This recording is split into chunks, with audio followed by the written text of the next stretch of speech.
you can get dinner on the table with ease, you're more likely to do it more often. Share that meal with family and friends and get there as quickly and as efficiently as possible without cutting any corners, without losing any flavors, textures, colors. Looking at the tools in your kitchen, may be able to do a lot more than you thought with the things that you have. It's the end goal. It's what people are always worrying about. I want to get dinner on the table more often. There's a connectivity that happens over a meal that doesn't happen that easily in other places in life. And we all have to eat, so we might as well try to have that Venn diagram of 15 minutes to try to do it together as often as you can. These are not just one and done recipes. These are strategies and techniques that you will take with you into future recipes. So we're basically springboarding you into making your weeknights just a lot easier, a lot more delicious. Now we're taking on the baking pan, the classic rectangular baking pan, which I usually refer to as a 13 by 9 inch pan, but I say it the right way, which is 9 by 13 inches. I didn't No matter how you say it. It's like Jimmy's and sprinkles or something, I don't know. It's a rectangular pan, It can do lots of things. And the big goal, of course, is that you probably own one. So let's figure out some more things to do with it in your kitchen. I mean, think outside of the birthday cake. Obviously, it makes a really great sheet pan type birthday cake, 9 by 13, 13 by 9. But we want to show you that you can make an entire meal, a delicious meal, in one pan in the oven. So I think Katie's going to start things off. And what are you going to make first? I'm going to start us off with a chicken and vegetable pot pie with a shredded hash brown crust.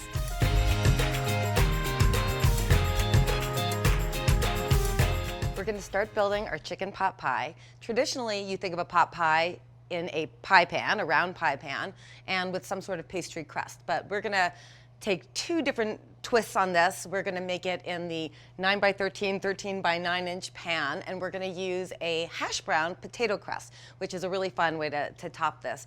And one of the things that I really hate is a dish that's just the right size to feed everybody that does not yield any leftovers. So I love the idea of the 9 by 13 pan for the pot pie because we really, you can feed a big group, or if you have a family of 4 or 5, you will almost certainly have leftovers, which is a beautiful thing. So have heated up a large pan here, and we're going to start to saute the vegetables that will be part of this. This is a very vegetable heavy chicken pot pie. So a little bit of oil in the pan, and carrots, celery, onions, and I'm just going to give it a minute before I add the garlic for the heat to come down a tiny bit. Now we'll just add the garlic. I just waited a minute because the pan was kind of hot, and garlic is more sensitive than the other ingredients, so it might have burned if I had added it before the heat came down, just a touch. This is going to be a very colorful chicken pot pie as well. You can change up the vegetables depending on the season, what you have around. If you had cauliflower around, use that instead of the broccoli. If you want to use edamame instead of corn, if you want to use parsnips instead of carrots, any kind of member of the onion family, you can go for shallots, you could go for red onions, sweet onions, scallions. Pot pies are super flexible. I'm going to add the broccoli now. Broccoli is chopped into nice small bite-sized pieces. You don't want the big florets because those aren't so fun to discover in the middle of a chicken pot pie. And these just get sauteed super quickly to mix in with the other vegetables. And then we're going to add a little broth in a minute to let them steam until they're crisp tender. So this is our seasoning for our first layer. Salt and pepper. We're going to season each layer as we go to build that flavor as we've been talking about. Make sure that you have flavor distributed and layered all throughout the dish. Just want to get those vegetables all mixed up and get a little bit of that oil on the broccoli. And now I'm going to add just a touch of broth. I'm using chicken broth here. About half a cup. We're just going to cover this. So we're just letting the broccoli florets steam with the rest of the vegetables for 1 minute, 1 or 2 minutes until they are crisp tender. It's easier to get the broccoli a little bit softer by steaming it because it's pretty dense vegetable. So it's hard to get it tender just by sauteing. But now it's been in there for 2 minutes, and we are going to lift off the lid and simply stir in our peas and corn. Peas and corn, if you can use fresh, you can use frozen. Frozen is so convenient, incredibly high quality product. And the good news is that you can use the amount you want and then just seal up the bag and put it back in. What's kind of cool about this is that we're gonna mix everything right in this pan. So this is already looking rather pretty. I'm sauteing up the mushrooms separately. And this is maybe a step that's not necessary. You could saute the mushrooms right in there with the vegetables. It would be fine, but mushrooms are often full of water. And when they cook, they release the water. And you'll notice it in the pan. Some mushrooms have a lot of water, some have a little water. It really sort of depends on the batch. And when they release the water, they will be cooking, but they'll be sort of steaming in their own juices. So I cook them separately because that way I can cook them in high heat. They're not going to be susceptible to any of the liquids from the other vegetables that will hinder their browning ability. And while this is a little bit of an extra 5-6 minute step, I think it's worth it. Even though the mushrooms are going to go into the cream sauce with everything else and be soft, they're still going to have the caramelization from being cooked on their own. Going to season the mushrooms with some rosemary. The rosemary really could have gone in with the vegetables, but I'm just adding it here. It doesn't really matter. And again, salt and pepper. And you want to cook this over medium-high heat. Oop, look, you can already see they're starting to caramelize. You want to stir them frequently, but not constantly. This is the big tip. Again, another running theme. You don't fiddle with your food all the time. Let it sit on the heat so it browns. This will take about 5 or 6 minutes. And you'll also notice that the oil that I put in sort of instantly was gone. Mushrooms are like sponges. So even though they have a lot of water, they also have a huge absorbing capacity. So if you put in a lot of oil, they'll absorb a lot of oil. So don't put in a lot of oil because they'll just suck it all up and you'll have oilier mushrooms. You don't really need that. A little is enough to keep them, to let them brown and gain some flavor without having them become too greasy. So now I'm just transferring them over. And as you can see, our pot is beginning to get a little bit brown again from all of the lovely caramelized things that have been cooked in here. Now it's time to make the creamy sauce.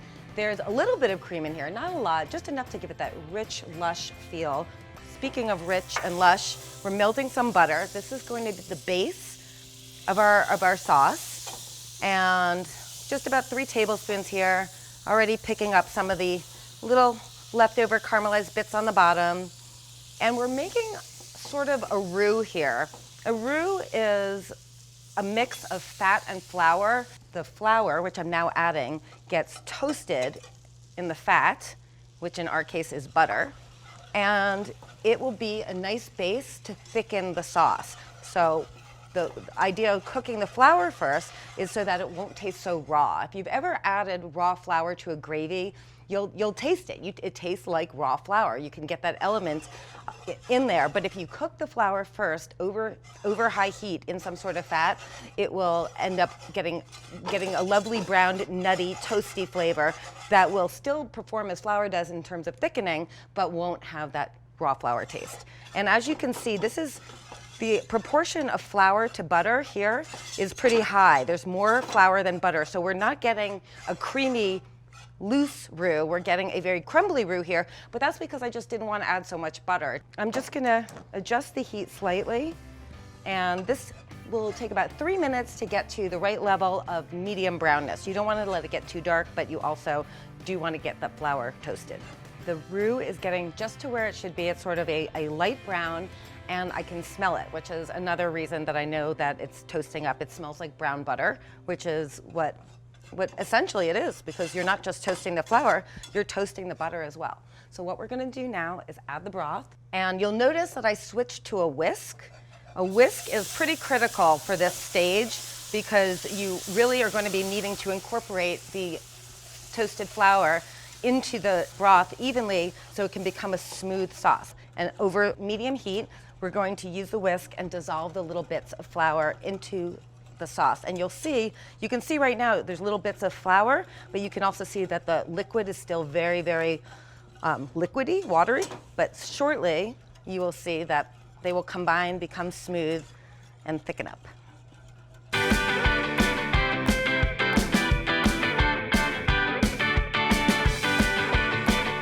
The sauce is thickening up nicely, and it's also smoothed out beautifully. This whisk is leaving a little trail in it, and now we're gonna add a little bit of cream, just enough to give it some roundness of flavor. Fat carries flavor. Even a little bit of fat amplifies flavor. So don't be afraid of a little bit of fat. It's your friend in recipes. It tastes delicious. The difference of, what a little bit of cream can do to a sauce like this is amazing and well worth it. So I'm adding a little salt and pepper. Again, season all our layers. And now I'm going to add our chicken. I just used a shredded rotisserie chicken. If you have leftover chicken from anything that has flavors that are compatible with this, I'm thinking Robin's roast chicken, and I'm thinking of the chicken that I made on the sheet pan supper. If you had extra of either of those chickens, they would be perfect in this dish. I'm also adding a little bit of parsley because I think by now it is understood that a little bit of a fresh herb just brings out a little brightness and freshness that is super, super welcome. So now we're adding our creamy chicken mixture right into the vegetables. All right, and now gently, we're just mixing this until it is evenly blended. You want everything to be coated with the sauce. You want the chicken to be nicely mixed with the vegetables. Some mushrooms evenly distributed. Now I'm just going to grab the hash browns so we can have our grand finale potato topping. Tiny bit more oil to blend these with. So these are frozen hash browns that have been defrosted. They are a great convenience product for our purposes here, adding a little bit of oil, a little bit of salt and pepper. And you can shred your own potatoes, peel and shred your own baking potatoes, Idaho potatoes. That's completely fine. Tossing it with a little bit of the oil, and over the top it goes. So sometimes people put potatoes in their chicken pot pies, but I decided to put potatoes on the chicken pot pie. There we go. Now into the oven, and it bakes. And if you want at the very end, if you want your top to be a little bit crispier and a little bit browner, you can hit it with a couple minutes under the broiler at the very end of the cooking time. So into the oven it goes. I'm going to serve you up a whopping little portion Get in of there. this. This smells so good, you guys. I can't even tell you. This There's is fun. I can smell like the umaminess of the mushrooms, but I can also get that cream That's because I sauce going. sauteed them. Yes, that's why, because she sauteed them, and all of that. I don't think there's any vegetables left in town. They're all in here, but I can smell them. Oh my God, my mouth's watering. This is a true one-dish meal. I mean, you absolutely do not need to add anything else to your plate, right? You don't even need a salad unless you love salad. Oh my gosh. What am I having I got rosemary too. I forgot you put rosemary with the mushrooms. Big flavor. It's hot. Big rosemary flavor right there. We got a crunch of potato on top, creamy, smooth sauce, chicken, and vegetables. But you saw there wasn't that much cream in it, but enough to make it give richness. Over the top. This is so good. And I love the crispy Whoa. brown topping, which you get with that little extra bit of broiling. Yes. So, nail it, Katie. Yeah. Nail it. Well, thanks. This is a true family favorite. It serves 10 or my husband and 2 children. Yeah. So or my those are 2 the kids. choices. Yeah. But now I want to see what you're doing. Yeah, What I are you think I doing have next? one that's equally crowd pleasing, and it's all done in the 9x13, kind of a twist on an Italian lasagna. So I'm going to make a Mexican lasagna.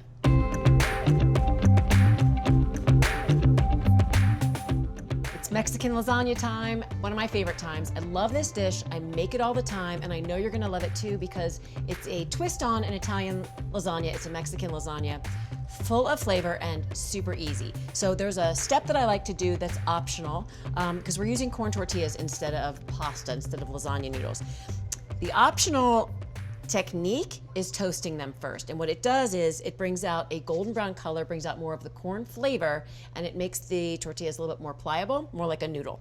So you just put them in a dry skillet. You can put them on a grill pan. It needs to be hot first. You can put them on a griddle. So just have that out.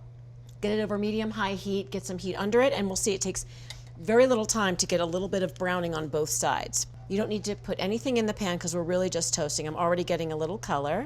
And this is super fun. This is a real crowd-pleasing meal, so it's kid-friendly, it's gluten-free, so it's gluten-free friendly if you have those family members or friends coming over. And it's just one of those things that everybody loves. And it's the first time I ever kind of experienced somebody did a similar version, I was like, oh my God, why didn't I think of that? So this is kind of a copycat recipe with my twist. So we've got the golden brown. We know now that we've released some of that corn flavor into the tortilla. And we're gonna let it cool so I can cut them into wedges without burning my hands. Now I'm gonna show you how to make this really cool, fun filling. And I'm gonna start with this big bowl of sour cream. So that's like the base. Instead of ricotta, it's sour cream. And I've got shredded chicken. So this is where you can use up leftover chicken from a previous meal, and it doesn't have to be shredded, it can be cubed. You can use a rotisserie chicken. Sometimes I'll buy the pre-cooked chicken breasts from the deli section of my grocery store and chop that up. So if you don't already have cooked chicken, you can certainly find it somewhere. So everything goes into this one big bowl. So we've got that shredded chicken. We've got Mexican cheese blend, which I love because it's equal parts sharp and it's equal parts gooey. And I love it because it's a one-stop shop for flavor. It's already shredded and it's got all that flavor in there. So that goes in. This is chopped chipotle chilies in adobo sauce. So it's a smoked jalapeno in a tomato-based sauce that's got seasoning and onion in it. It's packed with flavor, but it's also packed with heat. So if you have family members, little ones that don't like a lot of heat, then you would maybe cut back on the amount that you use or don't use it at all because it does add smoky heat. Chili powder goes in. Dried cilantro, and this is going to, I know it's a dried herb and you think cilantro, yes, it's really great fresh, but when it's gonna bake and it's gonna be blooming in the sour cream mixture, this is a great option here, a dried herb here. And then we'll do a little salt and pepper. Okay, so this is one big dump and stir, and we'll just get it incorporated. And the cheese that's in the filling is going to melt and make an ooey gooey filling.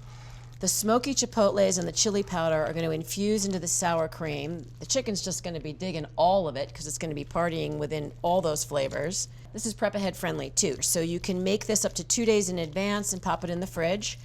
And when you, as a general rule, when you're making something in advance like a casserole, even if it's an Italian style lasagna, pull it from the fridge 30 minutes before baking so you don't have a cold casserole dish going into a hot oven. So that's already blended. Make sure that the dried herbs are evenly dispersed in that sour cream mixture. If you want to kind of tweak calorie count here, you can use a light sour cream. Not a big fan of fat-free. I don't think you get the creaminess, but you can use light here, or you could do equal parts sour cream and Greek yogurt. That works too. I've done that when I've only had half of one or the other. So I'll set this aside. I'm going to get these toasted corn tortillas here in stacks. They're still warm, but they're not too hot. And I do 4 to 6 wedges for this, so there's not big pieces in one bite, and I'll do 4 this time. So that's half, and we're going to separate these in half because we're making lasagna, so it's going to be layers. So we'll get everything organized. We're going to start with the base layer. So if you were making lasagna, you would put marinara sauce or some bolognese sauce down in the bottom of the pan. I'm going to start with salsa, and I always say when I'm writing a recipe, salsa of choice. It's really your, what you like. Medium, mild, hot. That goes in the bottom to be our base layer. Coat the bottom of the pan so nothing sticks. Now half of these cute toasted corn tortilla wedges go in. Try to cover the entire pan. It doesn't matter in the middle layer. It matters on this bottom layer. So that the chicken filling is on a tortilla and not on the bottom of the pan. If you are wanting to make this and you don't have corn tortillas but you have flour tortillas, go for it. I've done that too. That works. Now we do half of the chicken filling. It's going to go right on top. Spread this out to cover the tortillas. Beautiful. I see a little chipotle chili nuggets in there. I see the little pieces of cheddar. Okay, next level, tortillas. This is the level where it doesn't matter if there are gaps. Nothing's gonna stick. Beautiful. All right, now the rest of the chicken goes on top, chicken filling. And you just press it in a little bit, get a nice even layer. All these flavors are going to meld and bake together as the cheese melts and everything heats through. All right, we've got the rest of the Mexican cheese blend to go over top. So you use about 2/3 of it in the filling and you save about 1/3 of it for the top. And you can go crazy here. You can do as much cheese as you want. If you were gonna plan ahead, this is where you would stop, cover with plastic, put it in the fridge for up to 24 hours. But if we're baking it right away, you cover the entire pan with a piece of foil. So once this is covered with foil, you just pop it into a 350-degree oven for 15 minutes. Then we're gonna pop the foil off and give it 5 more minutes to get the top nice and golden brown. Katie, how amazing does this look? It looks amazing, and it's so funny because I know that it's not your typical lasagna, so I'm so excited to like go in. And you can see, so I remember I took the foil off, I put this back in the oven for 5 more minutes at 350 degrees just to get that top cheese to melt. So that's where we are now. Yum. And before you get a bite, I want to show you how I like to garnish it. Okay, I love everything that's out here. Yeah, so I'm everything excited. that's out. It's like, it's not only pretty, it's tasty. We're kind of mimicking the flavors that are in it. So we've got more salsa on top. Go kind of at a little diagonal here. Just, you know, why not? A little decor. Yeah. Okay, we've got a little diced restaurant-y, avocado. a little festival. Diced avocado, dice that while it's in for the last 5 minutes so it doesn't brown. And then I've got diced green onions. You like those, right? I love. Sometimes I put cilantro on top too because there's cilantro in it, the dry. Oh, that's right. You have the dried, but you'd use the fresh on top. I would use the fresh on top. Yeah. And we've got limes. They're going to go on the side of the plate. So there now. Now I'm going to carve it. Ready? This is it. It's like the best part. I know. Okay. It's really it. I still get excited at these moments. Why wouldn't you? I don't know. It never gets old. It's like the like Eiffel Tower or something. I don't know. It's just. All right, here we go. It's always beautiful. Always beautiful. Oh wow. Oh yeah, my look God. At that steam. Cheese pull. Yeah. All right, baby. All right, grab your excited. plate. Yes, I'm gonna put some on my plate too. So you can see because the corn tortillas, they're pliable, they were toasted, so they come apart easily. So it's not like you have to dig into a noodle. It's really easy to serve this. Oh, you're not even waiting for me. We're friends, it's okay. Not only didn't I wait, I took the kind of bite you shouldn't take when you have to talk. However, oh my God, I love the smoky. I love chipotles and adobo, and this has like a really good level of that smoky heat. There's heat. There's definitely heat, but it's like the smoky. You know what is also, it's kind of like one of those amazing dips, but like you've made it into a lasagna. Yes, you know, it's so she's good. right. It kind of has that reminiscent like of a hot, like a buffalo chicken dip. Yeah, but the chipotles add the smokiness to it. I absolutely love this. We have had so much fun creating this class for you, and we hope that this inspires you to look at all these great kitchen tools that you probably already have with a fresh eye and think about ways to put them to new and different uses. Dust off something that you already have, maybe encourage you to use something that you haven't, and then get creative. So we've given you a springboard for great meals during the week, making efficient use of what you have, and we're hoping that just gets you excited to get back into the kitchen and create delicious weeknight meals. We love sharing our passion for cooking with you, and we hope this inspires you to get into the kitchen and have some fun. So thank you for joining us, though. Get in there and cook something.